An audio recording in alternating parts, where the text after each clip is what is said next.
Good morning. This is Nick, creator of Hayes Reviews, and today it is St. Patrick's Day. So there's a lot of Guinness out there and it's not going to drink itself. I don't know if we'll have very many people tuning into this live broadcast, but nevertheless, we're back and we're continuing with our reading of The Story of the Rockefeller Foundation by Raymond B. Fosdick. Fosdick was the president of the foundation for over a decade, from 1936 to 1948. And so he was close. He was inside. He had access to the records. He knew what was going on.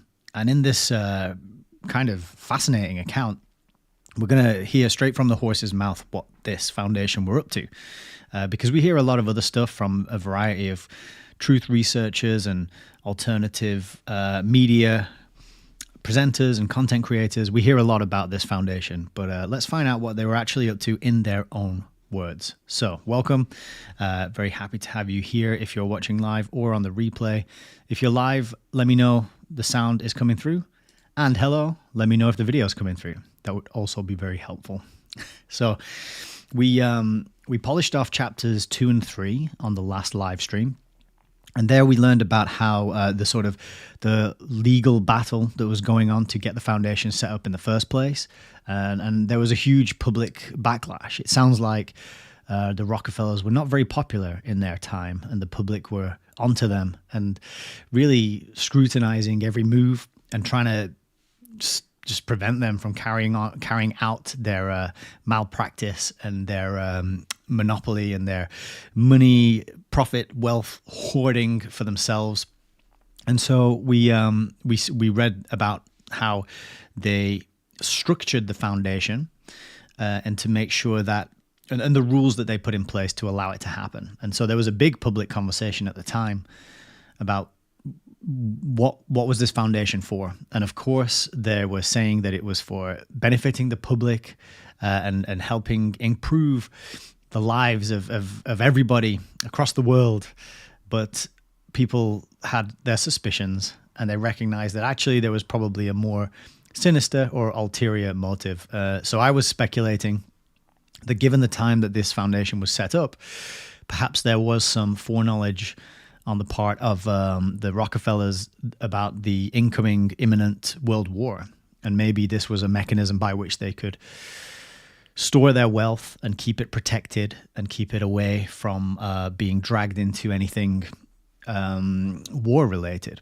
But then another aspect to these foundations, I was listening to Alan Watt talk about them in a show, and he was explaining how they're tax exempt. And in many cases, this money gets put to one side, and then these foundations, they get to just have this money sitting there. It is tax exempt, so the government doesn't get a cut. It doesn't get put towards, the public services that our governments very kindly provide for us. And also they can invest that money, and the investments, they don't have to pay tax on the investments either. So the more I'm learning, and I'm by no means any kind of expert in financial instruments or the way finance works, but the more I'm kind of learning about it, the more it's looking to me as though this whole foundation setup is just really a way to protect wealth, to control where it goes, and to have a sort of an influence to put that money towards influencing society and shaping various aspects of society without having to go through any kind of democratic process. Right? You just put all this cash in one place, and then you choose which academics to fund and which scientists to fund and which charities to fund. And then you can sort of shape things and mold society in the way you want to without anyone having a say in how it's done. So that's kind of what it's looking like to me. So chapter 2 was kind of a bit dry, but still gave us a bit of an insight into the vast sums of money that were being used and the kind of the legal side of setting up this sort of entity. And then we read chapter 3, and that was all about the control of hookworm. So we're told one of the first accomplishments of the Rockefeller Foundation was to get a handle on this hookworm situation, which was causing a lot of problems for lots of people in the South America and other kind of like tropical regions where there was a lot of heavy rainfall and the soil was damp, and people walking around barefoot were getting infected with these hookworms, parasites, which caused anemia and various other health conditions as well. But what it sounded like to me in my reading of that chapter, and I'm happy to hear others' thoughts on this, but it sounded like the issue was actually a sort of sanitary issue. Really, what people needed was shoes, and to not use the human feces and human waste not to have that anywhere near where they were living, and certainly not use it in any kind of fertilizer as a kind of fertilizer for food, or in any sort of processing for products or things being used or grown or whatnot. It sounded like that there was a sanitation issue, and the more we learn about like the history of health and diseases, the more we see that sanitation is often the main driver of health, more so than any kind of toxic oil byproduct, pharmaceutical, or any kind of syringe delivered concoction that they offer to us. Really, washing your hands and keeping clean and not shitting where you eat goes a long way. and other basic things as well, like exercise and clean water and clean food, and a lot of this stuff. I think health is simple, and actually that reminds me of a quote. A friend of mine, Adam Bigelson, who runs the Bigelson, what's it called, the Bigelson Academy. Adam Bigelson and his brother, they are continuing their father's work, and their father used holographic blood analysis. So he would take a patient's blood, and then he would use microscopy to look at the holographs in that blood to find what the body was most worried about. And these images are incredible. If you haven't seen them, I might just pull them up right now because they're worth sharing. On this topic of health,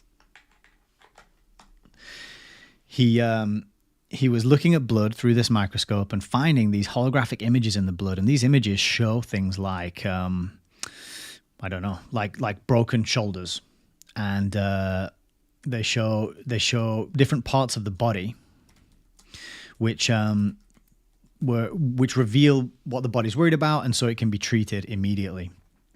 The Bigelson Academy, that's the one. Let's blow that up.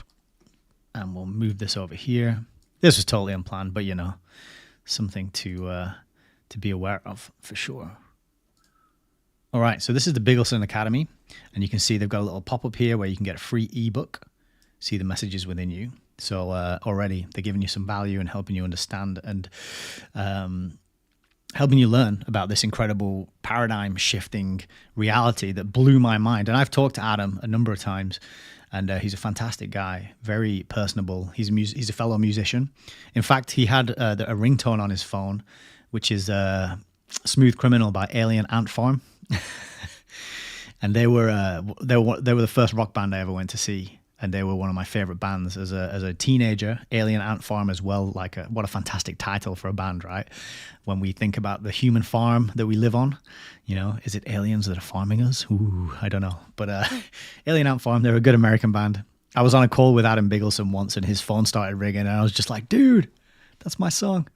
But anyway, so now he's running the Bigelson Academy with his brother. And you can see here the answers are in the blood.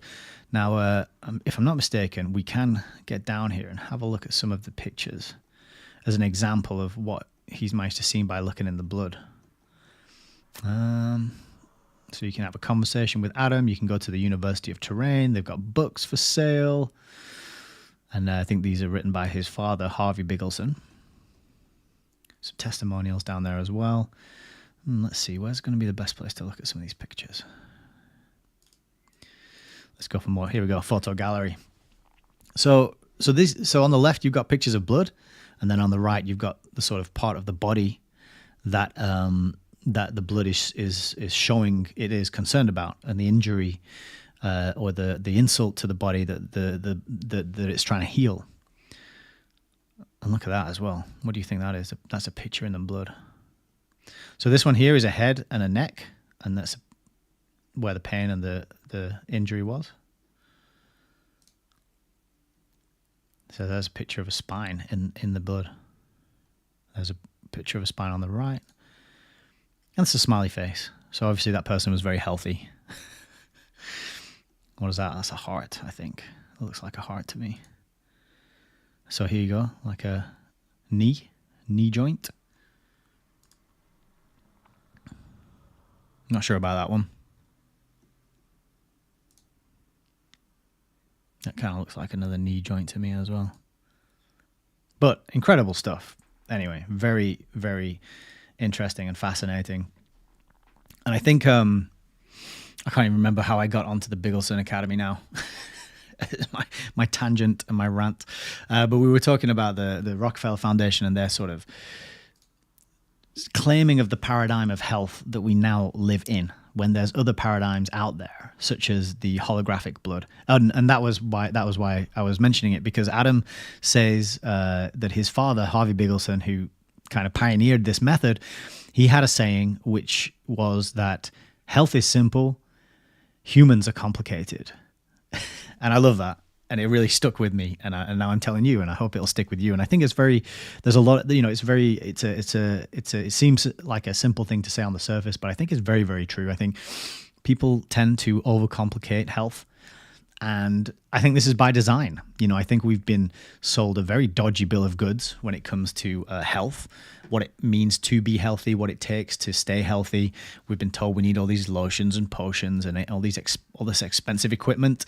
We need all this tax money to be collected, in the UK at least, 10% of your income to be collected and funneled into this. Now I've been warned by Nigel Watson that saying what it is might get me a bit of a slap on the wrist from Gulag Tube. So I got to go with his code word, which is November Hotel Sierra. You should be able to figure out what I'm talking about. So the November Hotel Sierra here in the UK is funded by money that is taken from people under the threat of imprisonment, coercion, and violence. And it's really not really worth, it's not that good, even though it's very well funded. Doctors are allowed to work from home in many cases. They are gradually shifting to an AI-controlled telemedicine distance paradigm of health, where you just have a Skype or a Zoom call with your doctor, and they diagnose you from the comfort of their living room or their garden or whatever. Maybe not even in this country. They might be sitting on a beach somewhere diagnosing you. So yeah, who knows? But we're shifting into this new paradigm, and I think what we kind of have to realize is that the paradigm of health that we've been indoctrinated into from a very young age, and our parents were, and our grandparents before them, it's riddled with flaws, and it's faulty, and it's full of bad info. It is largely misinformation. And so on the last video, we did talk about this book, Béchamp or Pasteur, A Lost Chapter in the History of Biology. So Pasteur, he was pushing the germ theory, and Béchamp was pushing the terrain theory. My feeling, without being an expert in this topic, is that the truth is probably somewhere in between the two. It's probably a bit of both, right?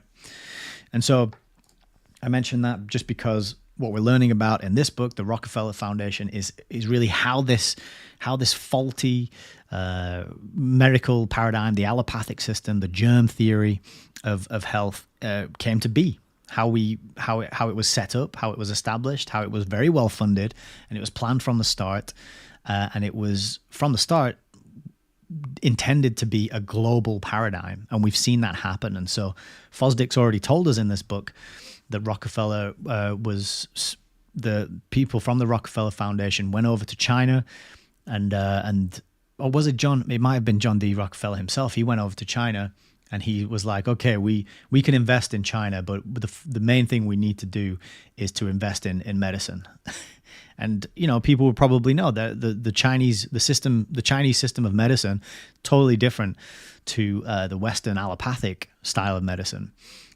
Way more ancient, much older, probably who knows, honed and improved and over how many hundreds, if not thousands of years. Rockefeller saw that, and he was like, right, we need to get rid of this. Because in the medical paradigm, you make money from people being sick, right? the saying is a patient cured is a customer lost. That's a really critical thing to also bear in mind, is that if you have a business model, pharmaceutical company or a hospital or a November Hotel Sierra, then you need customers. You need people to be using that in order to justify your own existence. Therefore, it's in your interest for there to be more sick people around. Now, you don't want to kill them. You don't want people to be dying, because a customer, a patient dead is also a customer lost. So what you want is this kind of this ongoing chronic level of illness, just ill enough that you need some sort of intervention, some sort of medicine, therapy, some appointments, but not so ill that you can't still, do some kind of job and be taxed and farmed for your income and wealth in that way. So it's kind of a fine line. It's a balancing act. It's like keep the plebs at a certain level of lethargy and ineffectiveness and laziness, but not so bad that they just stay in bed all day and never get up and never do anything. And I think that's partly what the problem that the social engineers, the power cowards, that's my new phrase. I'm not calling them the elite anymore. They're cowards, but they have power. So we'll call them the power cowards. I don't know. It might catch on. Let me know what you think about that. But one of the problems they have is they need to keep the human herd in that sort of state of not quite effective and robust and healthy and vigorous and full of vitality and vim and vigor. They don't want that. They want you kind of a bit sluggish and slow and dumb and easy to corral and easy to control. They don't want you kind of realizing the shackles and the chains that are bound to your ankles and neck. They just want you sort of shuffling along, staring at your smartphone, and eating your refined carbohydrates and just dealing with chronic brain fog and lethargy and the inability to think critically in order to understand the crazy amount of lies and propaganda and mind control that we are bombarded with on a day-to-day basis. So that's what we're learning about. I hope that was a useful little preamble and intro there. Definitely check out Harvey Biggleson's work in the Biggleson Academy. They are very much on the terrain side of the germ theory versus terrain theory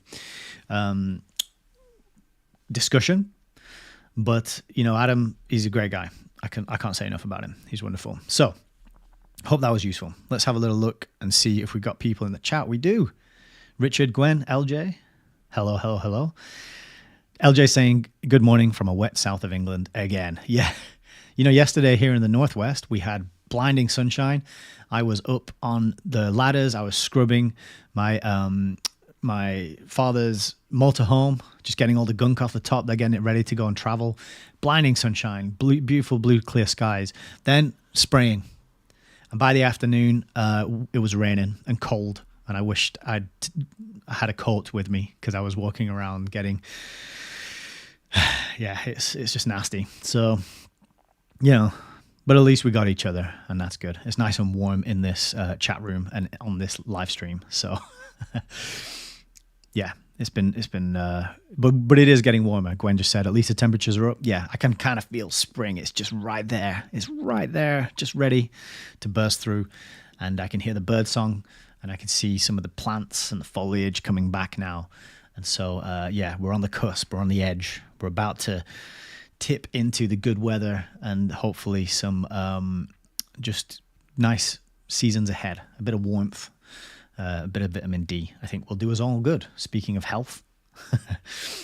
So we're going to be carrying on with the Rockefeller Foundation today, and we're going to carry on with chapter 4. And so let's get right into that. And I should mention as well, I keep meaning to say this at the start, but after every video, I pin a comment underneath, which has the timestamps for the actual reading. So if you don't want to listen to my preamble or my wittering before or after the chapters, the pinned comment at the top will have the timestamps for the actual book itself. So you can always look down there and skip straight to the meaty bits. Okay. So let's carry on.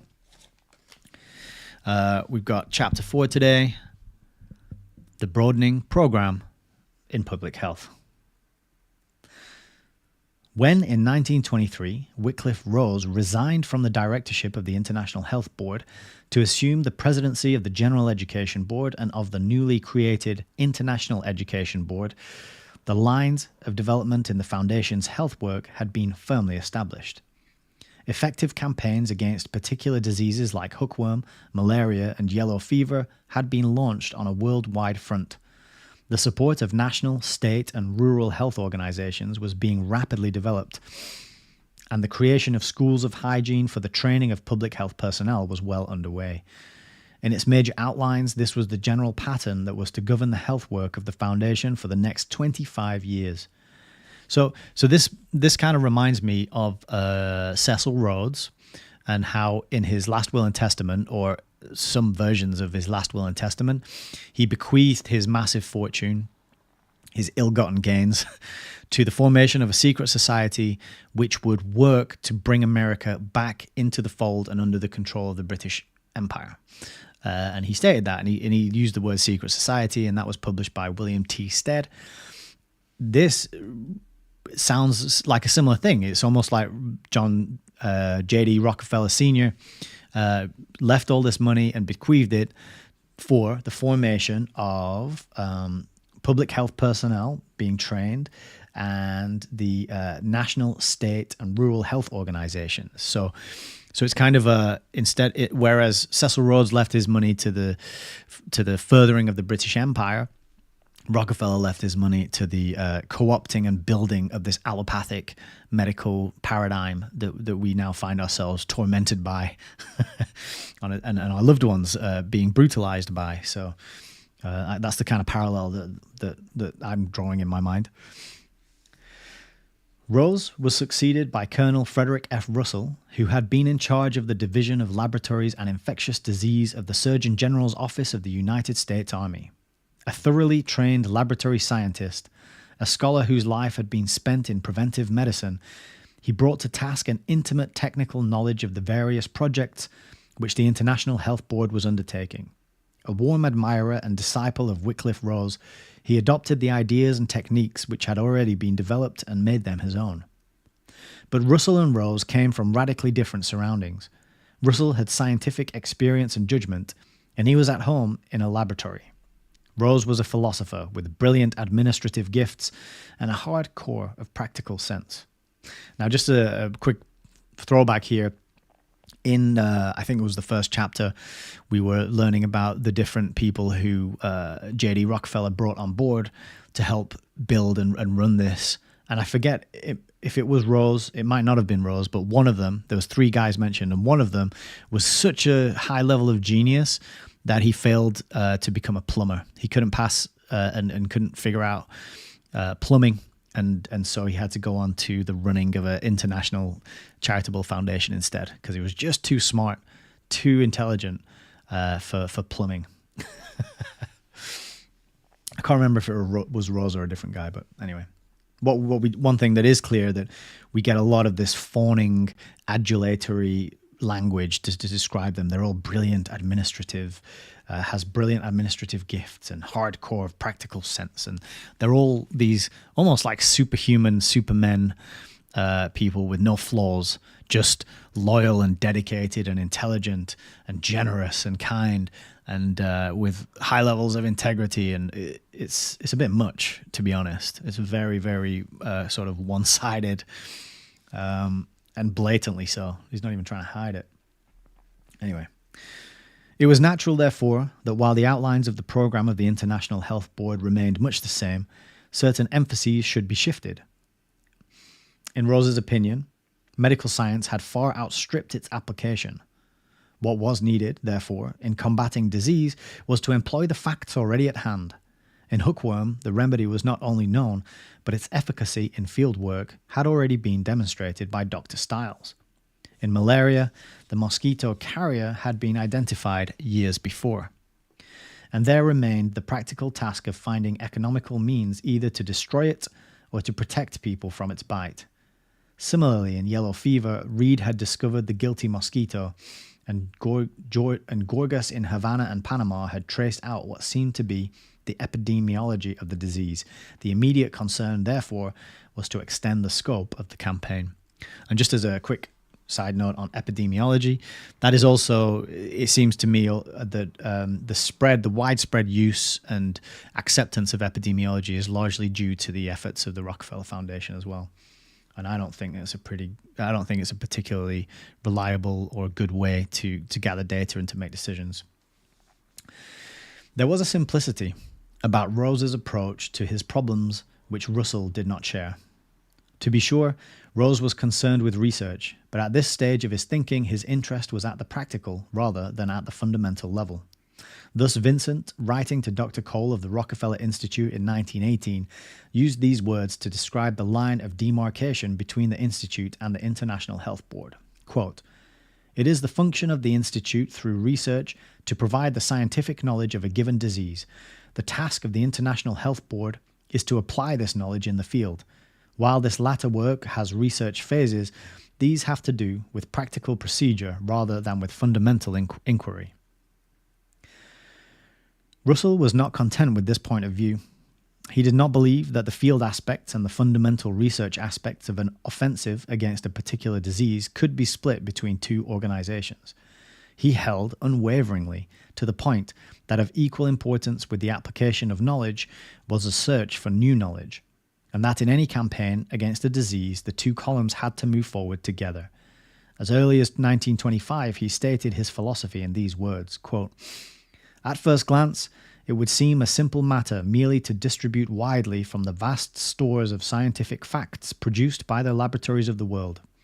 For few of the discoveries in disease prevention have been fully applied, and yet, when a specific work is undertaken, as in the control of hookworm disease or malaria, it is soon found that there are serious gaps in the knowledge essential to successful control. The lack of this information not only delays progress, but prevents the application of many facts already discovered." End quote.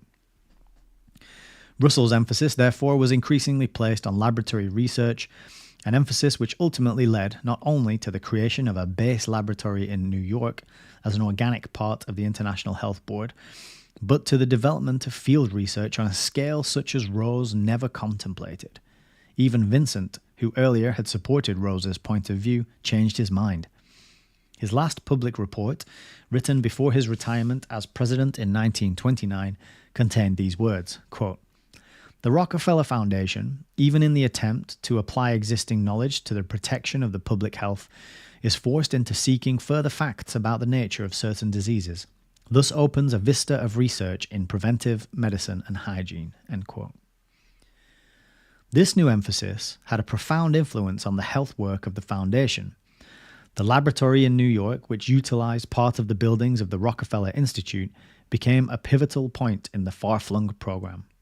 It set the scientific tone for the work that was being carried on around the world. It not only served to advance knowledge of disease and of control methods, but it provided a training center for new appointees of the International Health Board, and an opportunity for refresher work for staff members returning periodically from the field. In this laboratory, scores of men have been trained for outside institutions as well as for the foundation. Scores have been provided with an opportunity to exercise their talents and to learn the use of the scientific method. Together with the Rockefeller Institute, it has become a kind of mecca for visiting scientists from abroad, a focal point of distinguished and original research. It was in this laboratory that Sawyer and his colleagues developed the vaccine for yellow fever, which today protects millions of people around the world. It was here that Dr. Lowell Coggeshall, that's a good name, I said it wrong, Coggeshall. Dr. Lowell Coggeshall carried on his studies of immunity in malaria, which made possible a better understanding of the disease. It was here, too, that Dr. Thomas Francis Jr., Dr. Frank L. Horsfall, and Dr. George K. Hurst broke new ground in an approach to an understanding of influenza.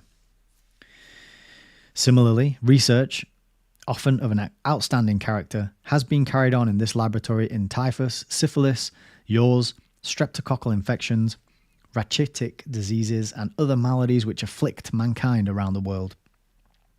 In this laboratory, high-speed centrifuges were designed and constructed and significant advance was made in the application of these instruments to the study of viruses. It was not without justification that Russell spoke of the laboratory as a leaven for the whole organization.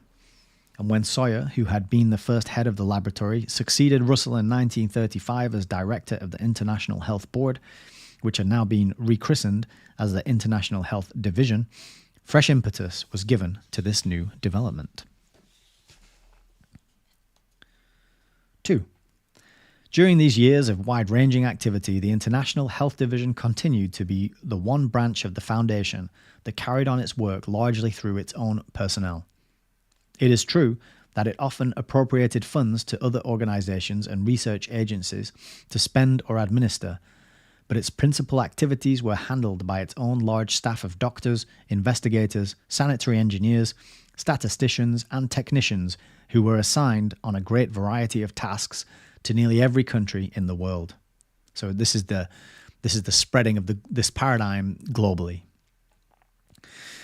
Beginning with hookworm, they took up one disease after another, diseases that represented the chief points of attack in preventive medicine. Although public health education and aid to state and local health services continued to loom large in the interests of the board, an increasing degree of emphasis was given to the investigation and control of specific diseases.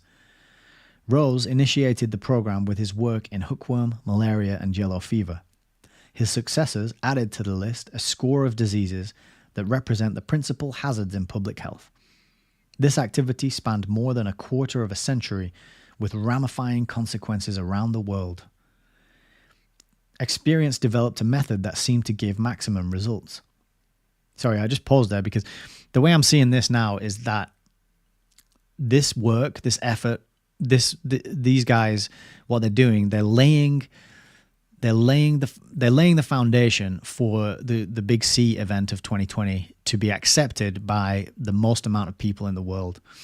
Like, I would argue at this point, I think that if these boys weren't doing what they were doing and spreading their tentacles into the medical systems and the understanding of health globally, then there's no way the Great Scam of 2020 would have rolled out and been accepted by everybody globally, because all the different competing ideas of medicine and health would have got in the way of that just global acceptance of, yes, there's an invisible particle flying around making people sick and we need to lock everyone in their homes.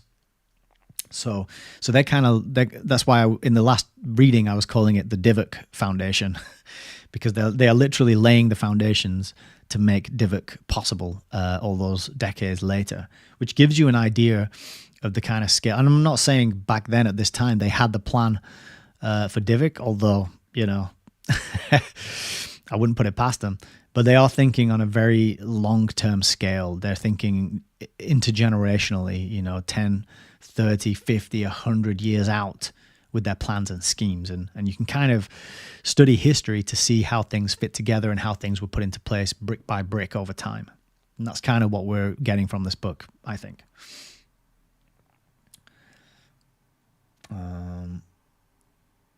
Experience developed a method that seemed to give maximum results. Laboratory research tested by field experimentation and demonstration under actual practice conditions. The constant interplay between field and laboratory ensured the rapid application in the field of new laboratory findings, while the studies and experiences in the field stimulated new research in the laboratory. The International Health Division was in a unique position to utilize this happy combination of services because it was not tied to any one country or region, but could make its studies and set up its laboratories wherever necessary.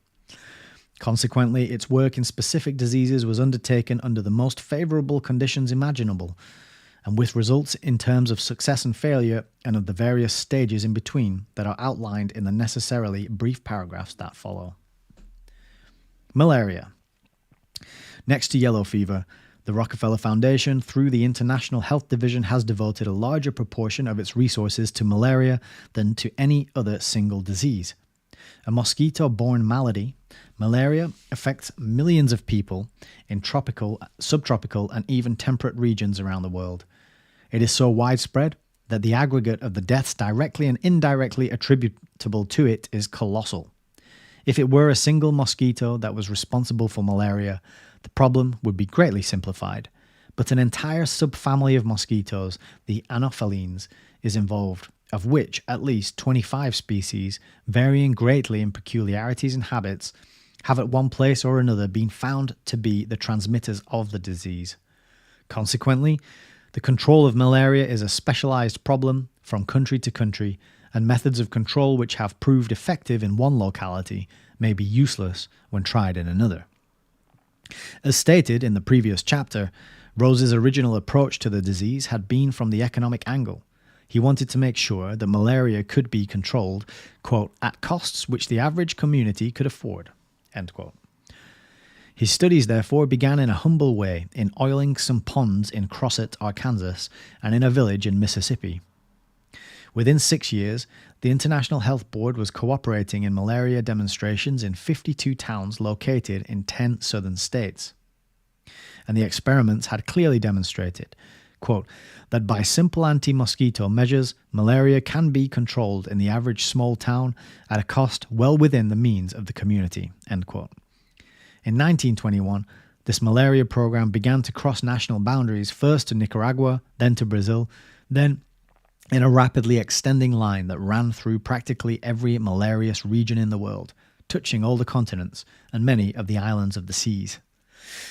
The objective remained constant, but the project became vastly complex.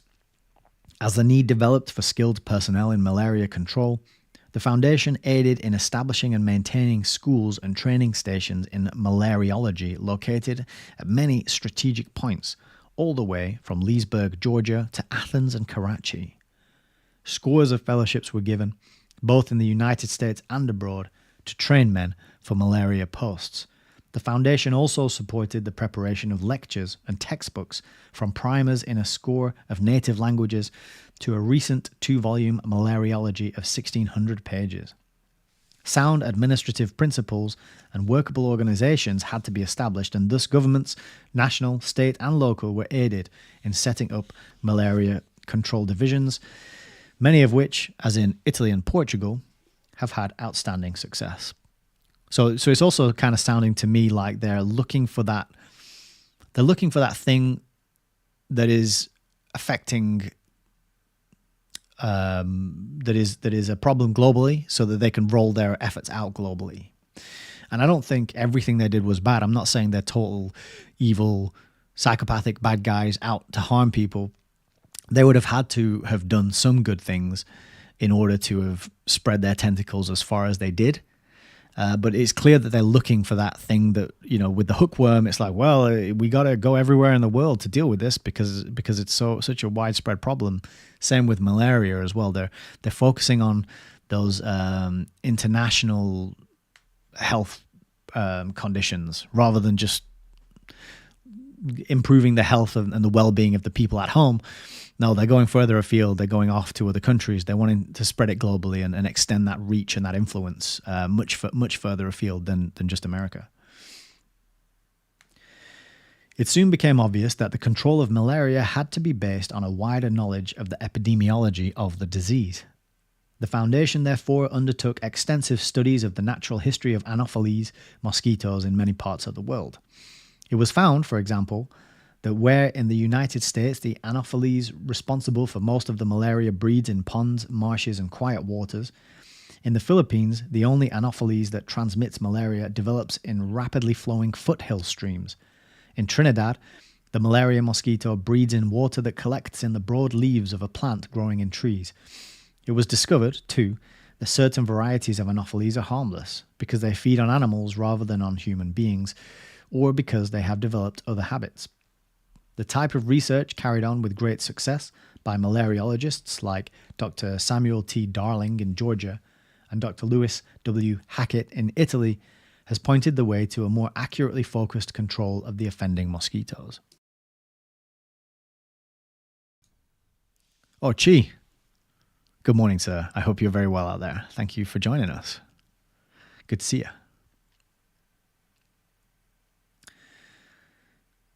In the course of this work, many new field and laboratory techniques were developed, specially designed mosquito traps, for example, novel means of measuring the incidence and decline of malaria in a given region.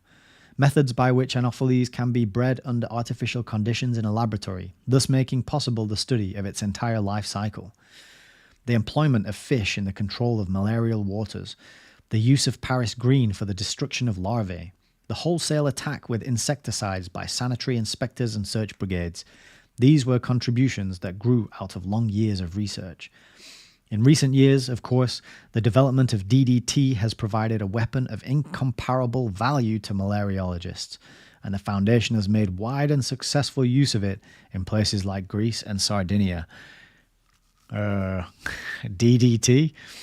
I believe that was incredibly horrific, horrible, toxic, terrible compound that was introduced, if I'm not mistaken. Let's should we have a quick investigation into DDT? And the reason it sticks out in my memory is because Jurassic 5 has a song where the guy sings about it and mentions it. All right, DDT. I'm not even going to attempt to say that. Colorless, tasteless, and almost odorless crystalline chemical compound. Originally developed as an insecticide, it became infamous for its environmental impacts. First synthesized in 1874, and it was discovered by Paul Hermann Mueller in 1939. Used in the second half of World War II to limit the spread of malaria and typhus among civilians and troops. And Mueller was awarded the Nobel Prize in Physiology and Medicine. Of course he was. And the WHO's anti-malaria campaign of the 50s and 60s relied heavily on DDT, and the results were promising. Okay, so what's the environmental impact? So it's a persistent organic pollutant readily absorbed to soils and sediments, which can act both as sinks and long-term sources of exposure affecting organisms. But what happens to the organisms that are affected by it? Here we go. DDT is toxic to a wide range of living organisms, including crayfish, daphnids, sea shrimp, and many species of fish. DDT, DDE, and DDD magnify through the food chain, with apex predators such as raptor birds concentrating more chemicals than other animals in the same environment. Stored mainly in body fat, DDT and DDE are resistant to metabolism. In humans, their half-lives are 6 and up to 10 years. So if you get some of this in your body, it's there for, it could be 6 to 10 years. In the United States, these chemicals were detected in almost all human blood samples tested by the Centers for Disease Control in 2005, though the levels have sharply declined since most uses were banned. Estimated dietary intake has declined, although FDA food tests commonly detect it, and that is, I will just point out, present tense. Despite being banned for many years, 2018 research showed that DDT residues are still present in European soils and Spanish rivers. All right, that's DDT. So obviously this was prior to all that info about DDT being discovered and released, but it just shows you how kind of careless and wanton and dangerous these sort of this rush to come up with a chemical man-made solution for things really is. And I think this is what, this brings us back to health is simple, people are complicated. People want to make profit, they want to invent, they want to create, when actually the answers are already in nature, provided to us by the creator, by the way things are set up and structured here, But interesting that DDT got a mention, and it's described here as a weapon of incomparable value. So it'd be interesting to know if there's studies in Greece and Sardinia about the prevalence of this compound. And so anyway, carrying on. Not only the mosquito, but the parasite injected by the mosquito into the human victim is an important factor in malaria control, and the Foundation's program has included extensive studies of the life of the parasite, investigations of its metabolism and of the effects of various antimalarial drugs, and inquiries which have clarified the relationships between the parasite and the clinical disease. In some instances, single workers, in other cases, entire laboratories, have been supported in this type of research. Yeah, so that last sentence there just gives you an insight as well, and sort of tells you about how the money's being doled out, and then it becomes, and that gets the researchers under control, because the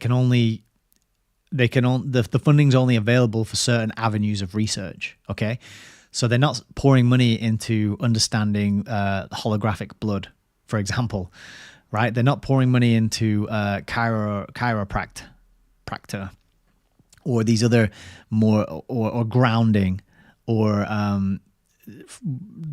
kind of actual cures. They're not looking at cures, right? They're looking at symptom management. They're looking at how can we get people hooked on a product that they're going to have to use for the rest of their life by disabling them, by making them dependent and interfering with them chemically. And, this introduction of DDT causes toxicity, will cause chronic illness and health in the people who are exposed to it. And that's more customers. And so the funding will go to fixing that problem that they created in the first place. And you can see this kind of cycle and loop being set up of funding going into a certain area, but then creating problems, which then they need to pour more money in to solve. And that's how we get locked into this paradigm, and it gets taught in our schools and we get brought up with it, and many of us never question it. And that's why we carry on being brutalized and harmed by these interventions. And, just wander around in your local town center or city center and just have a look at the state of the people walking around there. And they're not full of vitality and health and vim and vigor. They're in many cases kind of docile looking, kind of beaten down, very overweight in many cases, very pallid, poor skin complexions, kind of shuffling along. And it can be quite a sad sight, I find, sometimes, to go to these public areas and places and just soak in how people are. I was in Manchester yesterday and standing there just watching people go up and down the street, and I was just like, well, this is, we're on the edge, we're on the verge of very dystopia, I would say, at this point in some places, but your results may vary. Got a couple of comments. Gwen asks, did Rachel Carson write on this Silent Spring? I'm not sure who she is, and I'm not sure what Silent Spring is, but hopefully someone else can answer that for you. Adamski says, wealth, control, and power is all the goal. If good things happen along the way, it's just an unintended side effect. Yeah, but you get my point. Is like with any good lie, there has to be some truth in there. Any good con, there has to be some truth in there to get the trust, to build the trust and get people to believe in it. So they can't go out and just wholesale maim, murder, and harm people. They've got to couch it in lies and deceit. And the way to do that is to have something that is good and believable and useful. But maybe not. Maybe it's all a con. That would be interesting to explore as well. Let's carry on. A third of a century separates the oiling of those ponds in 1916 in Crossett, Arkansas, from the use of isotopes and Geiger counters in 1950 in the International Health Division laboratory in New York to determine how a malaria parasite grows.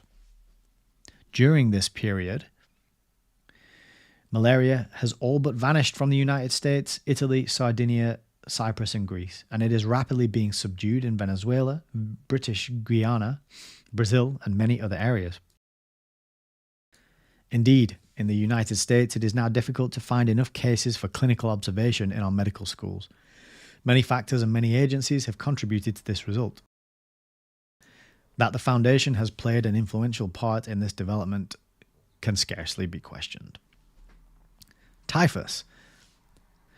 Quote, in its tragic relationship to mankind, says Hans Zinser in 1933, the disease of typhus is second to none, not even to plague or to cholera, end quote. In most of the major wars prior to the Second World War, more persons succumbed to typhus than fell on the battlefield, and Zinser commented sardonically on the relative unimportance of generals. In 1940, yeah, that's interesting, isn't it? I mean, wars are just basically human sacrifice. So, we're kind of told that, the Incas and the Aztecs, and they would climb a pyramid and they would sacrifice people to the gods. That's what war is in this day and age. It's just human sacrifice, basically, because it can always be prevented. It could always be avoided. It could always be settled by diplomatic means or agreements. Nobody wants to murder other people, really. There's a few out there who do, but most people don't. Yet it is allowed to continue and perpetuated because of what it achieves. It achieves such an insane amount of suffering and bloodshed. It can only really be viewed as that power coward class, the parasite class, sacrificing innocent human lives and doing it in the most gruesome, disgusting, despicable way possible by convincing them to fight each other to the death. And so I don't know why it popped into my head there, but just so that like the point I was going to make is that like whether they're killing each other or whether they're just going out there and dying of the horrific conditions and malnutrition and typhus, the end result is the same, because the point of it all is to just sacrifice and ruin human life. And so it doesn't matter if there's actually bullets taking people out and and the weapons are causing the death and the fighting is causing the death. Just as good to like send them out there and let them die of disease. You know, that's the ends are the same, and they don't care either way. I totally lost my place there. Oh yeah. In 1940, soon after the outbreak of the war made it clear that typhus would again be a major health problem, with results perhaps as devastating as they were in the First World War, the laboratory of the International Health Division began a series of studies in an attempt to produce, if possible, an effective vaccine and to test the efficacy of various insecticides which were coming into use. Basic knowledge regarding the disease was far from adequate.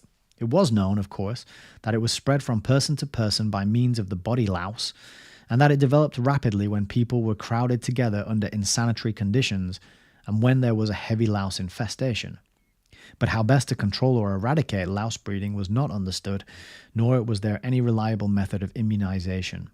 Vaccines which fully protected guinea pigs failed to afford similar protection to laboratory workers, and 2 doctors on the staff of the International Health Division contracted the disease, although they had been vaccinated with the latest and supposedly the most effective type of vaccine.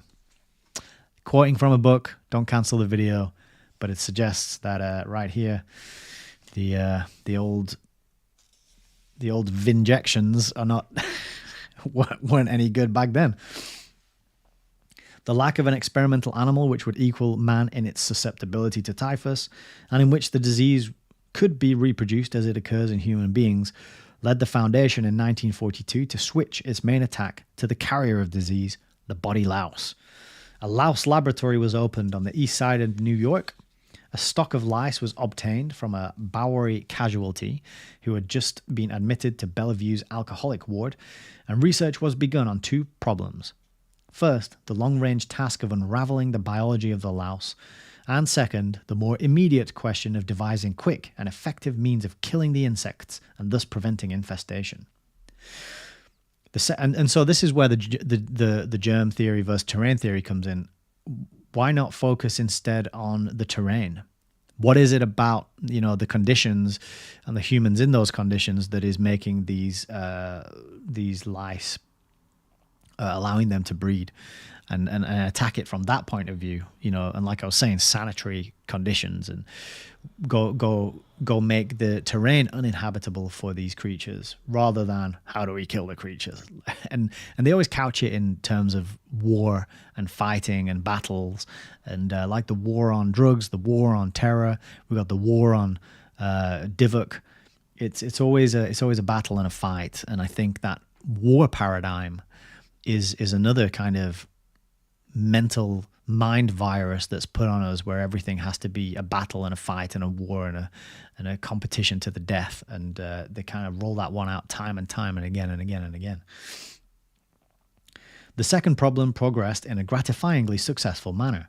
A number of substances highly lethal for lice had already been discovered in various laboratories, but they required further testing under field conditions. The first comprehensive test was made by the Foundation in a conscientious objectors camp in New Hampshire in 1942. Out of a large number of volunteers eager to cooperate, 30 men were chosen for a 3-week experiment, each man being infested with 100 lice. Several chemical substances were tested on these men for their power to kill lice, and in general, the results already noted in the laboratory were confirmed. Another test was made in 5 villages in Mexico, in one of which typhus was present. Technique improved with practice, and it was shown that a village population could easily and completely be sterilized. That's that word says a lot. There's multiple ways to read that word. They're sterilizing entire villages, you know. Completely be sterilized as far as insect typhus carriers were concerned. The following year, the foundation sent a typhus team to Algeria, where extensive epidemics were occurring. Here, a new method was developed which had already had an elaborate trial in the New York laboratory. The application of insecticide to individuals had proved a cumbersome and time-consuming process. People had to remove their clothes. The clothes were then dusted by hand with the insecticide, and after all the seams had been thoroughly rubbed with powder, the clothes were donned again. The new method proved that it was possible by means of a blowing machine to apply the powder without removing the clothes. Where the former procedure took perhaps 20 minutes, the new method required 2 or 3 minutes, and careful tests showed that it was just as effective as the slower hand powdering. Moreover, the experiments in Algeria brought out the fact that while the natives were loath to remove their clothes for treatment, they responded eagerly to this new approach. Shortly after its capture by the Allied armies in 1943, Naples was threatened by a serious epidemic of typhus. The number of cases was multiplying so rapidly that the situation was ripe for an explosive outburst of the disease. At the invitation of the United States Typhus Commission, the Foundation undertook the responsibility for the mass delousing of the population. 40 delousing stations were established in the city, and to these stations the people came by thousands and tens of thousands. At each station there was a staff of men. Dusters to care for the boys and men, and a staff of women to care for the girls and women. DDT had by this time come into use, and after careful test had superseded the other insecticides.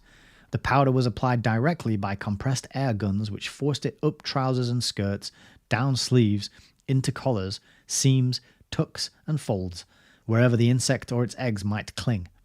More than 1,300,000 people were treated in a single month, and the epidemic, which might have taken thousands of lives, collapsed with astonishing rapidity. I'd like to know, was there any follow-up with these 1,300,000 people as to the effects of having DDT blasted up their trouser legs and skirts? Let's see, maybe there was. There is still much to learn about typhus, but techniques of control are at hand, and the disease need never again threaten nations with wholesale tragedy and disaster as it has in the past. All right. I'm just going to have a swig there. 1 second. Bear with me. I've got a few quotes as well. Sorry, a few comments. So, hello, Adamski. Oh, we read that one already. Slow by Whiteboard. Hello, sir. Arkansas. Yes. LJ says simple. Slow by Whiteboard says Joel would like a word with you. Spot on with your thoughts on war, Nick. LJ says thank you. LJ says would like some book suggestions on terrain theory. I have listened to some YouTubers on the subject. Very interesting. Did you see this one?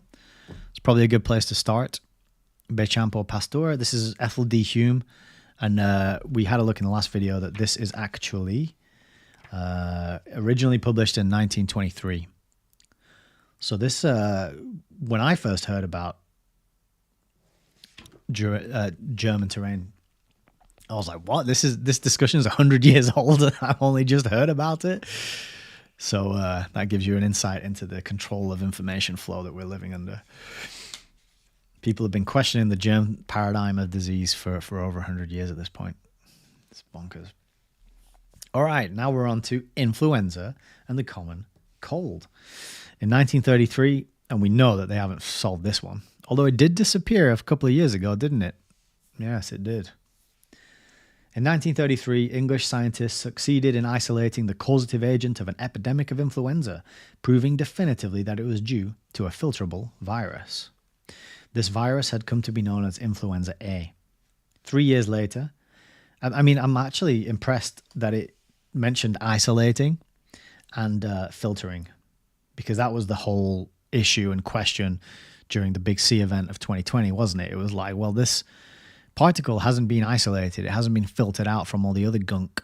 It's been mixed in, and they claim to have discovered the gene sequence of it. But as Dr. Andrew Kaufman and Dr. Tom Cowan and others, Sam and Mark Bailey, as they read the papers, they said, well, the method that they're using here to quote unquote isolate is really nothing of the sort. They're using the word isolate, but actually they're mixing all this other biological gunk together into the petri dish, and it's impossible to know whether the gene sequence they're looking at is the DIVOC or something else. And so it's good that he at least mentions the words isolating and filterable. It suggests that they did actually do that. But let's see. This virus has come to be known as influenza A. 3 years later, the International Health Division took up influenza as a major interest. A base laboratory was established in New York, and subsidiary centers in research and epidemiology were developed in Buenos Aires and Budapest, as well as in connection with the state health departments of Minnesota and California. In 1940, with a grant from the Rockefeller Foundation, Dr. Thomas Francis Jr. at New York University isolated the virus of an explosive type of influenza in North Carolina. This virus was called influenza B, and the two types are quite distinct. That is a good area of that'd be good to research and read and learn more about, because I know the question is there's Koch's postulates. And these are 4 conditions, I think, 4 steps that need to be carried out in order to comprehensively prove that a single particle is the agent which is causing a disease. Koch's postulates, and they weren't carried out, as far as I'm aware, or satisfied for the DIVOC. But it'd be good to go back to these events, the work of these doctors, and find out if they did in fact isolate and prove the existence of these 2 viruses. So that's Dr. Thomas Francis Jr., who did influenza B. And the other one was, it just says English scientists. Over the years, concentrated attention has been given by the International Health Division to this respiratory disease. New virus strains have been isolated, and new techniques for laboratory and field investigation have been developed. A promising vaccine has been produced, and a greater understanding of the natural history of the disease has been gained. A promising vaccine, one that you have to take every year. Great stuff. But the goal is still far off, and, as in all virus diseases, the wide gaps in fundamental knowledge are all too evident. So at least they admit there are wide gaps in fundamental knowledge when it comes to virus diseases. An auspicious development in the approach to the problem is the concept which the new World Health Organization has adopted of a worldwide system of laboratories reporting constantly to a center in London. Could that be the City of London, perhaps? Another preoccupation of the International Health Division has been the common cold, of which statisticians estimate there are annually 300 million cases in the United States alone. In 1927, the staff of the division undertook a 7-month study of this affliction in a small isolated village in a forest clearing of southern Alabama. The next year, a similar study was made in a fur trading post in the interior of Labrador. Other intensive research was carried out in one of the most isolated of the tropical Virgin Islands and in a community within the Arctic Circle in Spitsbergen, hemmed in by the ice and darkness of the polar winter. In addition, substantial sums were appropriated over 12 years to the pioneering research which Dr. A.R. Dorchez was conducting at Columbia University. And yet, despite all this fund and all this pioneering research by all these kind and wonderful philanthropath doctors, we all still suffer from the cold and the flu every single year. It is a safe assumption that all this work has laid the basis for a wider understanding of the common cold. But much more information is necessary, and a far greater development of the techniques for the study of the responsible virus or viruses before anything approaching immunization can be looked for. So he's got a presupposition here that the common cold is caused by a virus or viruses. That might not be the case. It could simply be the case that maybe a cold and a flu is a detox method. part of terrain theory, as I understand it, and I'm not an expert by any means, but part of the theory is sweating and fever and snotting and sneezing and coughing. These are all detox methods. This is all your body getting rid of waste, just in the same way as, when you go to the toilet. It's all stuff coming out of your body. It's the way your body is getting rid of stuff. So they're spraying DDT down the sleeves and up the skirts of the men and women. A week or two later, the body's like, oh, we need to get rid of this shit. Come on, let's push it out through the skin. Let's raise the fever in the body. Let's sneeze and cough and snot and to detox this. And then they're going, oh, that person's got a virus. It's like, no, maybe it's the DDT that you sprayed down their shirt a week ago.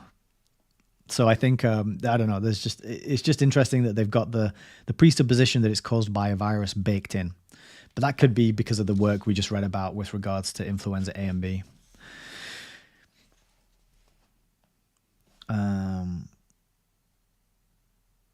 Let's see. One of the main difficulties is the lack of a satisfactory experimental animal.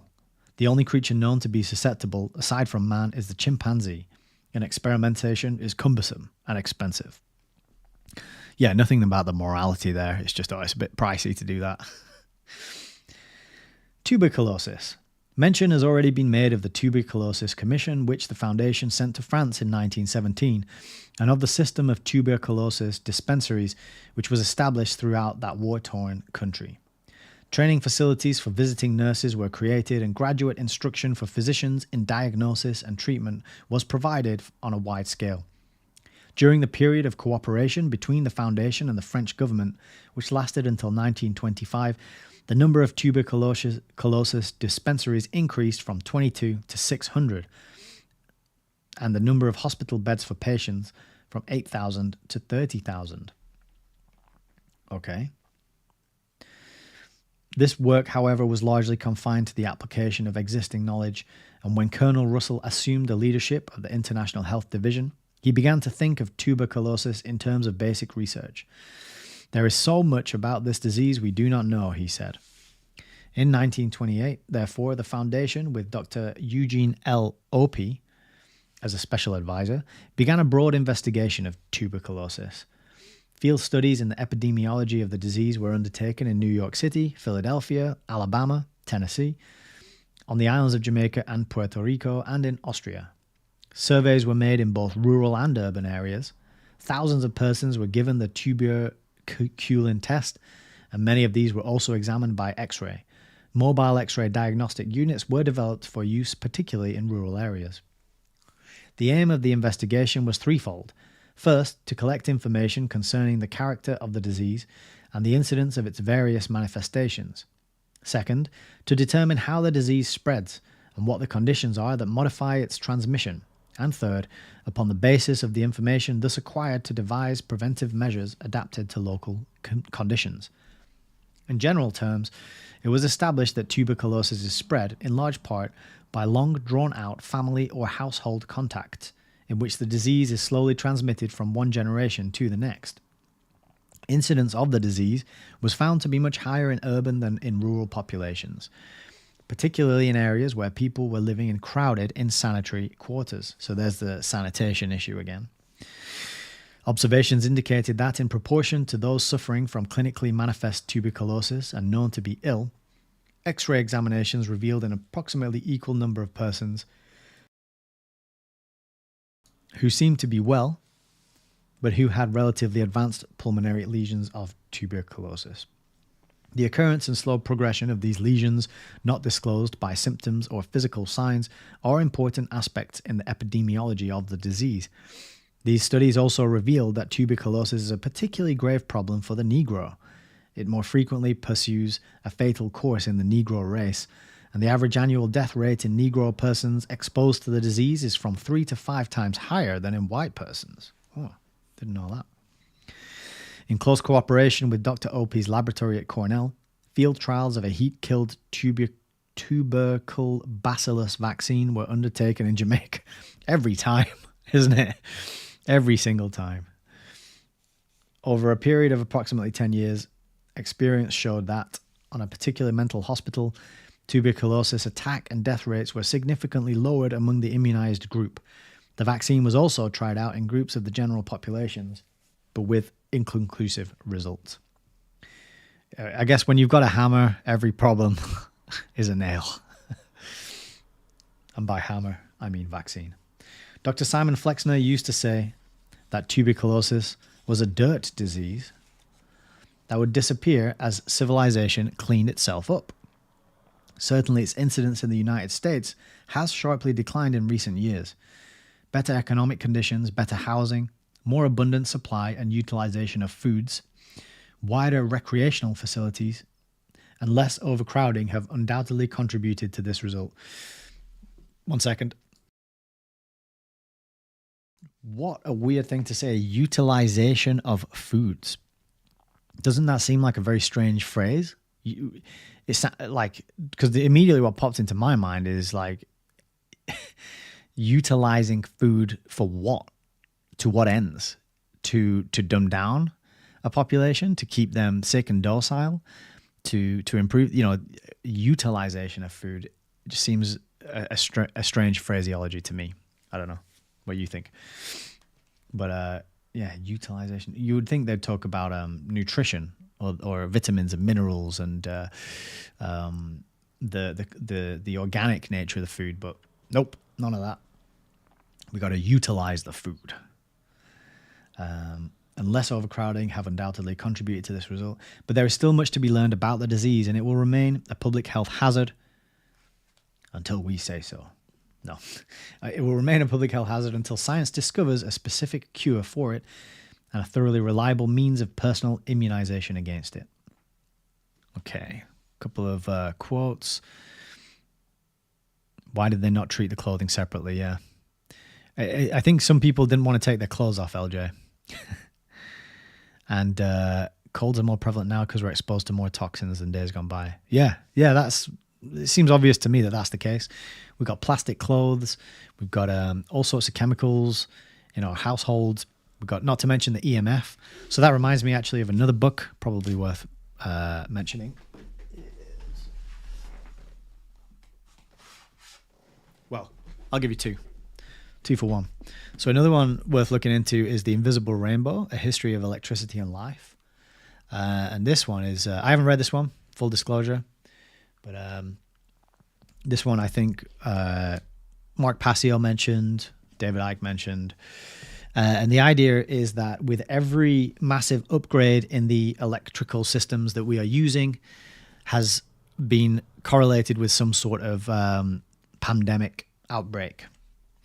And it's quite a chunky book, but it's all about that aspect of our biology, which is neglected and overlooked, which is the electrical field generated by our brain and by our heart, and how that interacts with the electrical fields of the devices and the technologies around us.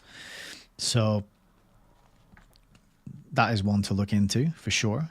And like I said, I haven't read it yet. I believe the gentleman is still alive, so I probably wouldn't be able to read it in full on this channel.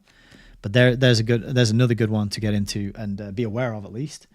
And then another one, and this is a classic one, is Nutrition and Physical Degeneration, Comparison of Primitive and Modern Diets and Their Effects.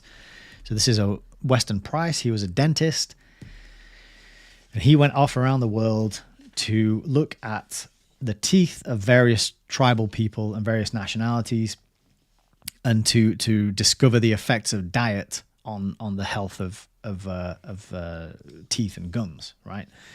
And very important work here, which goes into how a lot of these tribes, and you got the pictures here as well, a lot of these tribes and who are living away from the standard American diet, the SAD diet, or the modern Western diet, they have much, much, much better teeth and different facial structure. And you can kind of go on that adventure with him, and you can look at the pictures here of the different people he looked, and he's looking at skull shape and the health of jaws, jaw lines and teeth and all this sort of stuff. So that's another one that's very interesting and relevant, I think, to this discussion. because I think there's a lot of aspects of health that the boys at the Rockefeller Foundation just neglect and overlook and don't take into account. They want to roll out pharmaceutical products and injections, and that's kind of like, I think they're starting from a place of that's what they want to do. So they're intending to find ways to sell products and therapies and injections, and that's kind of the angle they're coming from. They're not coming from a place of let's get people healthy and cure people. It's like let's create a customer base and corner them and force them to use our products, because that's what happened, isn't it? All right, rabies. In the middle 30s, due to a large unimmunized dog population, rabies increased to alarming proportions in several southern states. Impetus was given to the spread of the disease by the presence of the infection in certain wild animals, particularly foxes. In collaboration with the state of Alabama, the foundation erected a small research laboratory near Montgomery, and over a period of 9 years, significant studies were carried out on the distribution of rabies among dogs, as well as on methods of diagnosis and techniques of vaccination. It was found that dogs could be immunized by a single injection of a satisfactory vaccine, and the studies developed not only a broader knowledge of the characteristics and behavior of the rabies virus, but also a clearer concept of the prevention and treatment of the disease in man. An interesting footnote to this research was the discovery by the personnel of the laboratory that the paralytic disease of cattle in Mexico, called Derieng, is due to rabies transmitted by vampire bats which bite the cattle at night and suck their blood.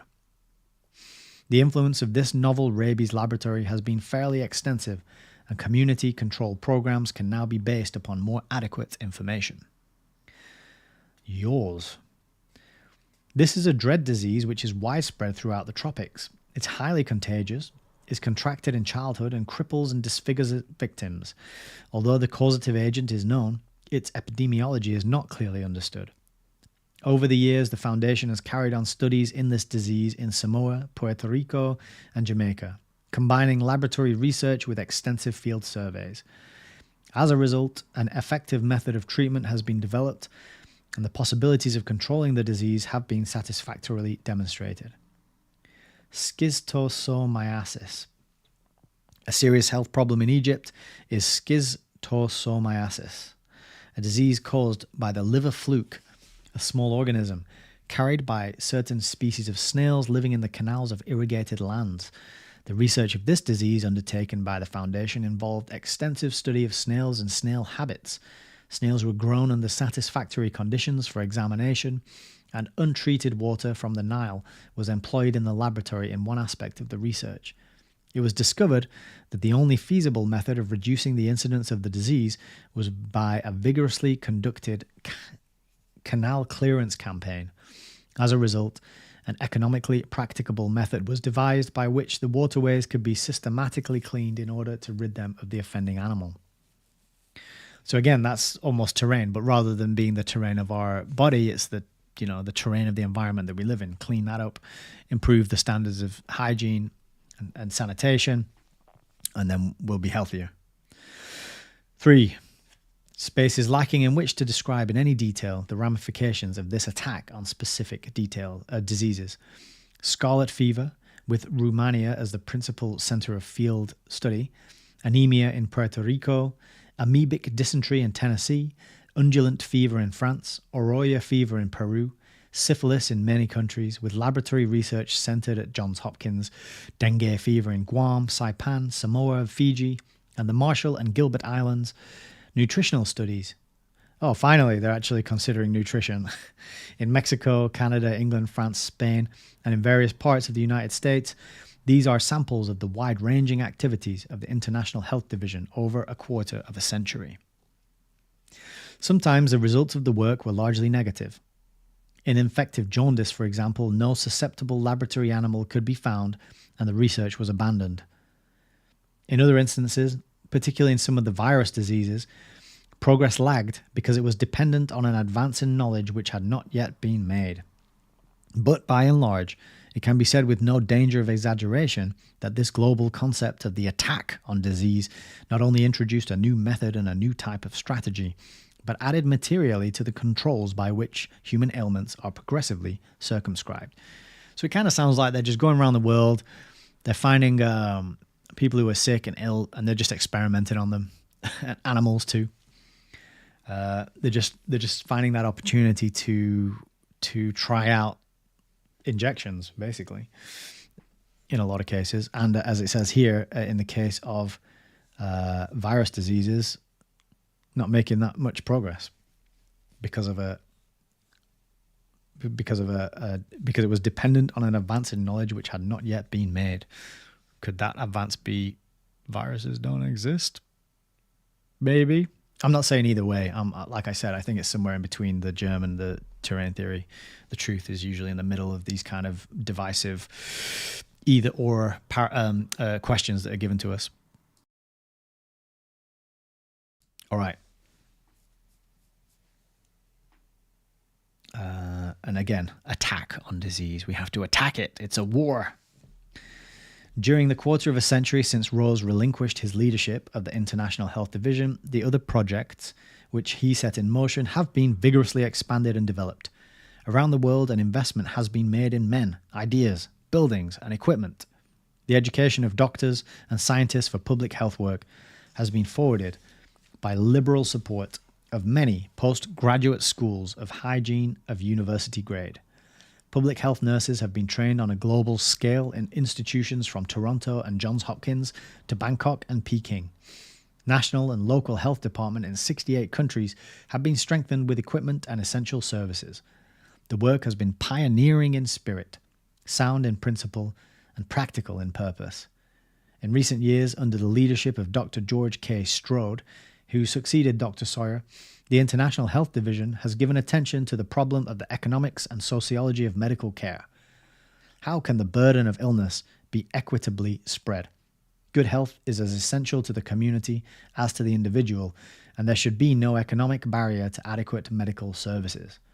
No nation that values the worth built into its human population can continue to allow its citizens to die, or for that matter, to be only half alive, solely because they are unable to pay for what modern medicine could give them. Public health is thus growing in its conception of responsibility. It is reaching the stature of a social science in the service of society and has become an integral part of the social process. No organization working in this field can escape the impact of these new questions nor evade their significance in the broadening program of preventive medicine.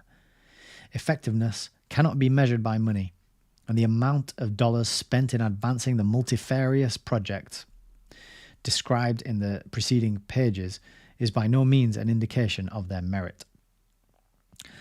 When we say that in the 40 years following the creation of the Rockefeller Sanitary Commission, $94 million was spent by that organization and its successor, the International Health Division of the Foundation.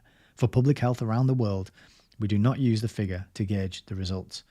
It does give some indication, however, not only of the size of the operations, but of the belief and confidence in this work of those who have guided these institutions. And sorry, there was a footnote there that I missed back up here at the top where he's talking about the institutions, public health institutions set up in Bangkok and Peking. There's a footnote which says, the Foundation's interest in nursing goes back to 1914 when the China Medical Board began its work in the training of nurses. The interest has broadened and deepened over the years until now. There are 5 countries in Asia, 14 in Europe, and 10 in the Americas, including Canada and the United States, which have been helped to attain higher standards in nursing through grants from the Foundation. The Foundation's work in this field has been developed under the stimulating leadership of 3 able nurses, Miss F. Elizabeth Crowell, Miss Mary Beard, and Miss Mary Elizabeth Tennant. Mary Beard rings a bell. I'm pretty sure I've heard that name before. That is the end of chapter 4. Chapter 5 is going to be the challenge of yellow fever, but chapter 4 is wrapped up. What do you think about that? Give me a second.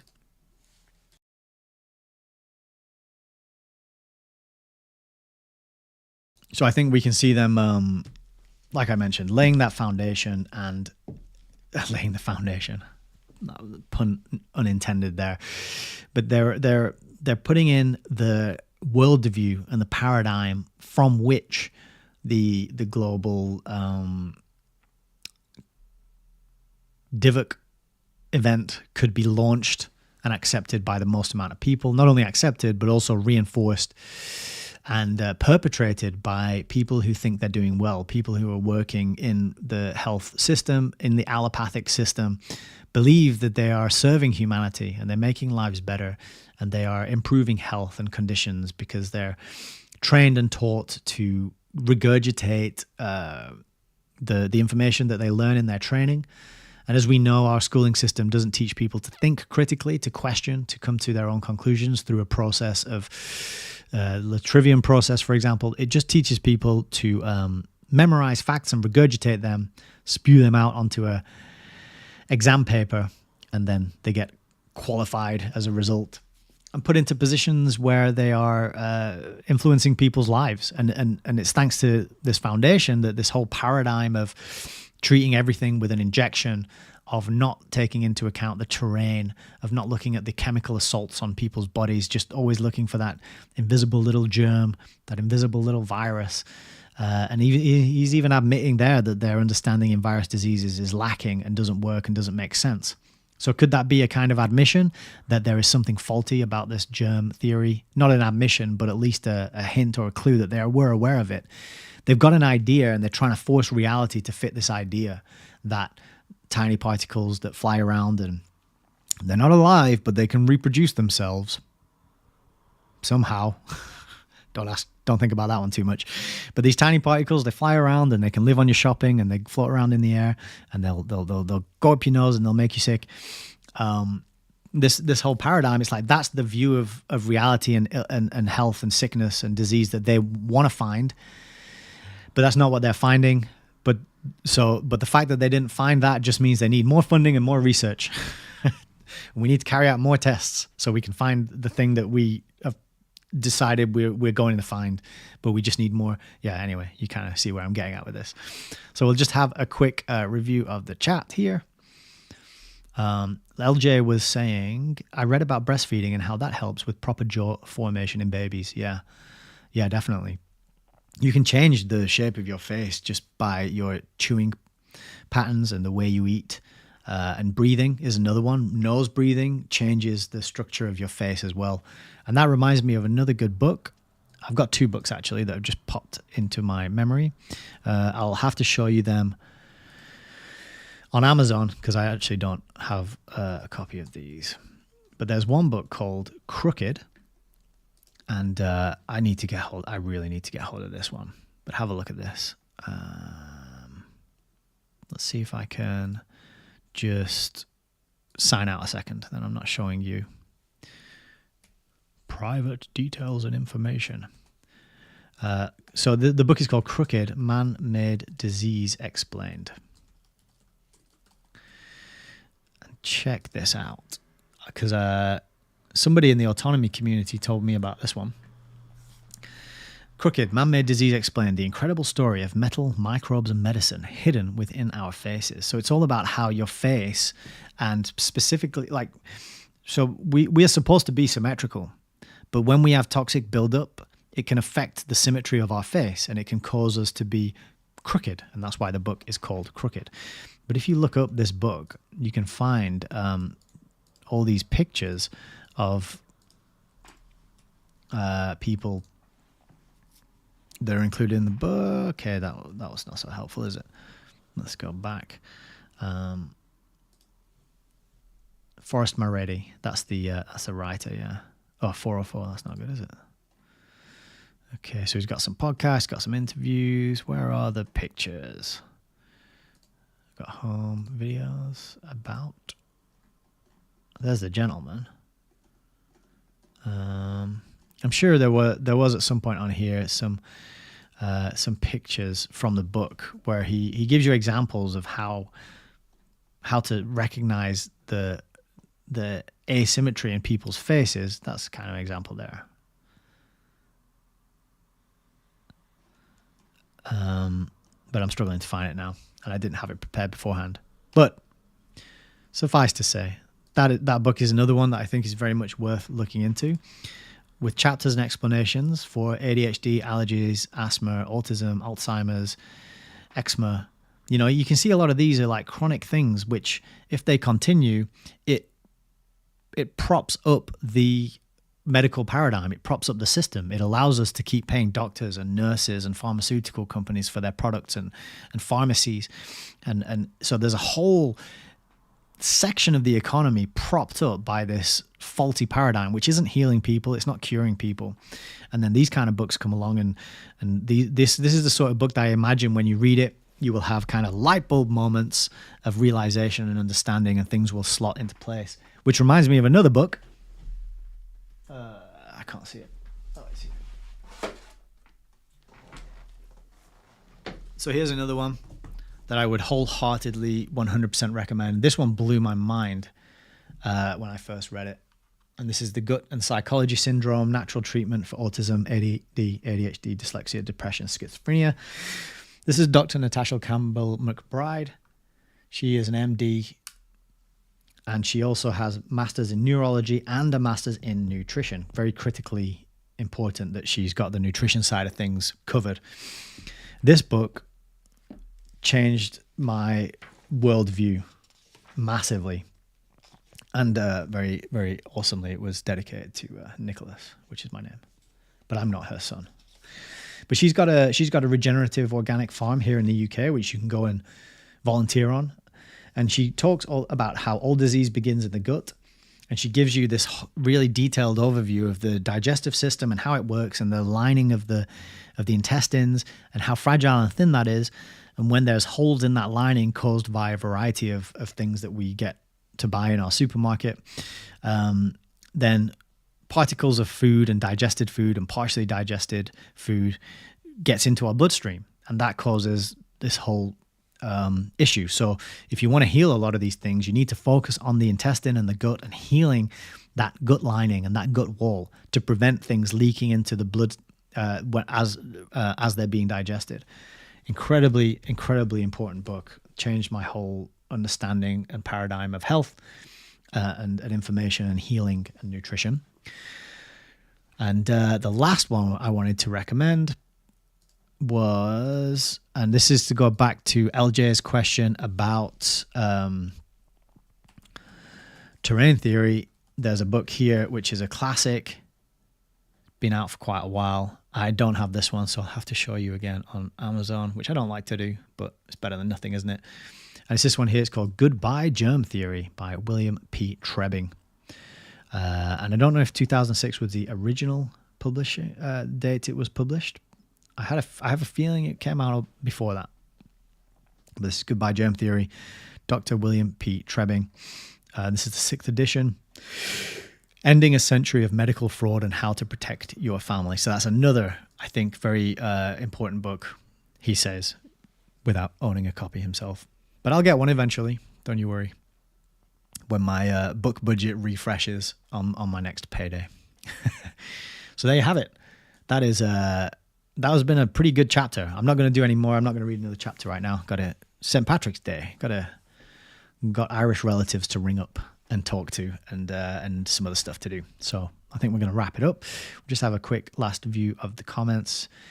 TC Travel Vlogs. Love this channel and its real knowledge. Well, thank you. Thank you for being here, and I'm glad you're enjoying it. Gwen says, in reference to breastfeeding and how it helps the baby's jaw formation, Gwen says that makes sense because the babies spend a lot longer breastfeeding. And it helps with jaw strength and teeth development. Yeah. And that then goes into how attractive you are, and then how successful you're going to be in life. Because, you know, let's face it, people do judge a book by its cover, at least at first and initially. And if you have like a strong, for men, a strong jawline, a symmetrical face, people look at you and they kind of feel more drawn to you. You're more likely to have increased confidence, more charisma.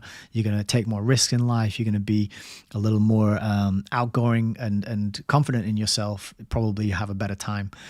But if you're kind of uncomfortable with the way you look, and you've got misgivings, and you don't like to be out in public, and you'll be more of a flower and shy and introverted. So these kind of things, breastfeeding has these far-reaching knock-on effects and implications into later life that we don't really, we have to kind of discover that sort of stuff for ourselves, don't we? Like so many things in this day and age. Immune 2PR says leaky gut. Yes, that's what I was talking about with this one here. It's that connection between your gut health, but in here, crucially, she tells you how to heal the gut, how to heal that gut lining, and it is basically down to food and cooking with a lot of bones and a lot of the joints of animals, so you can get all that cartilage and the tendons, and you get the fats. And you boil all that down and you cook it for a long time and you create these delicious meat stocks. And then you start by, because that is the most easily digested thing by the human body, and it's pure nutrition, and that can help build up the lining in the intestines. And then once the lining in the intestines is restored and it's secure again and it doesn't have holes in it, you can then focus on building up the microbiome. And then you'll be moving on to fermented foods such as kimchi, such as sauerkraut, and fermented dairy yogurts. And she gives you all the recipes and all the steps to take to make these things at home. In fact, the second half of the book is, so you can see, this part of the book, that's not very clear, is it? This part here, that's all recipes. This part is explaining why you need to care about digestion and how it all works, and then what all the different functions of animal foods are versus vegetable, plant foods, the dangers of processed food, and then that whole second part of the book there is just the recipes. Condiments, salads, soups, main dishes, vegetables, bacon. And the wonderful thing that I really loved about this book is that it brought together the animal foods and the plant foods and explains the different functions of the two. And so it kind of resolved that vegan versus carnivore discussion. And I think that was very critical because people are adherents of the two, and they tend to argue and fight, just like germ theory and terrain theory. And this book comes along and unifies the two and explains that there's a time and a place for animal foods and animal products. There's a time and a place for plant foods and plant products. And so, incredible book. Really, really tied those two discussions together for me. So I would recommend it. Adamski says, bought that book. I've had IBS and unknown gut problems my whole life. It's coming on Monday. Awesome. That is fantastic. I'm really happy to hear that. I hope you benefit from it. She's on Instagram, Natasha Campbell McBride. She has other books as well, and I think, but this one really blew me away. And I was learning about this stuff to manage depression and anxiety, and so I was going down the path of how can I alleviate these moods that I'm having, and then I started learning about nutrition and how that plays into these different things and your health, and the production of serotonin and dopamine is dependent upon the different foods you eat, and it is largely connected to the gut as well. The gut actually creates one or the other, either a large proportion of dopamine or serotonin, I forget which one, but the gut actually creates that. And so I fell down that rabbit hole trying to manage health issues that I was facing, and that book was a game changer, I would say. Awesome. That's really, really nice to hear. Gwen is also gonna get a copy of that one as well. Gut and Psychology Syndrome. Yeah, it's called GAPS. GAPS. GAPS is the abbreviation. LJ says gut health is absolutely key to body and brain health. Yeah. And the gut is kind of like a second brain. You talk about having a gut feeling, or having guts, or you say somebody, oh, he's got no guts. So it's in our language that we know that's a very important and critical part of our body. But I think it is neglected and it's messed with, and it's crucially important. And if it's not your first point of, if it's not, it should be the very first intervention, I think, in the treatment of many of our common ailments and chronic chronic conditions that we're dealing with, I think gut health should be top of the list. How's your diet? How's your gut health? How's your bowel movements and comfort and all these kind of things? So, but there's a lot of people out there doing very good work on these topics, and such as Natasha Campbell McBride. She's great. Immune to PR says, I cut seed oils and my gut problems went packing. Nice. And I just really want to say your name is fantastic. Immune to PR. That's a really good name. Good screen name. LJ says, I love this channel and the exchange of information. Oh, I'm glad. That is great to hear. I love having you here. Rosemary Smith, what about the India River? Everything goes in, including thousands of people soap and wash in themselves and have lovely teeth. That is very interesting. I don't know about that. LJ says, I'm pretty sure IBS can be cured. Yeah, I'm pretty sure it can too. But it'll be a lot of cooking, a lot of meat stocks, a lot of soups and long, you could get my parents have got this Ninja pressure cooker, and it's this big thing, and you chuck all the bones and everything in it, let the air out, leave it for 2 hours, and boom, you've got this rich, delicious stock that you can use for cooking other meals, making soups, or just drinking it on its own. And that saves you having to put a pan on the hob for 10 hours. So, and Adamski says, also, you've got a bit of also have a problematic depression problem. This channel is helping a lot. I'm really glad to hear that. Speaking from experience, you can definitely get through to the other side of depression and low moods and anxiety, and these kind of, they're very physiological. We kind of feel like it's a mental, and when we're suffering from them, we kind of go down on ourselves. Why do I feel this way? But that's the depression talking. And if we can sort of circumvent that through physiological intervention, and whether that's exercise or improving your sleep or cutting certain things out of your diet, lowering the inflammation in your body.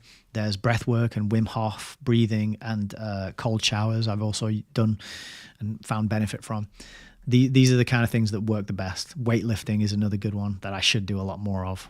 But you can definitely take action and alleviate that condition very quickly. And I'm happy if you want to, I've got my email address in the description box underneath this video. So if you want to shoot me an email, we can talk further one-to-one, and I can give you more resources and insight into what worked for me, and hopefully that'll work for you too.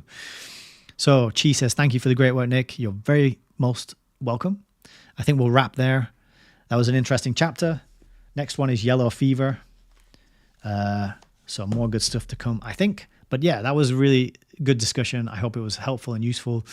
And remember, it's really good to get copies of these books and preserve them and learn from them, and just try and let's just exit that brainwashing propaganda system that we're embedded in, and try and build more good knowledge on a stronger foundation of truth. And that's what we're trying to do here. That's what we're trying to spread. So take it easy. If you want to support or get in touch with me, all the links are in the description underneath. Enjoy the rest of your St. Patrick's Day. Take care of yourself and each other.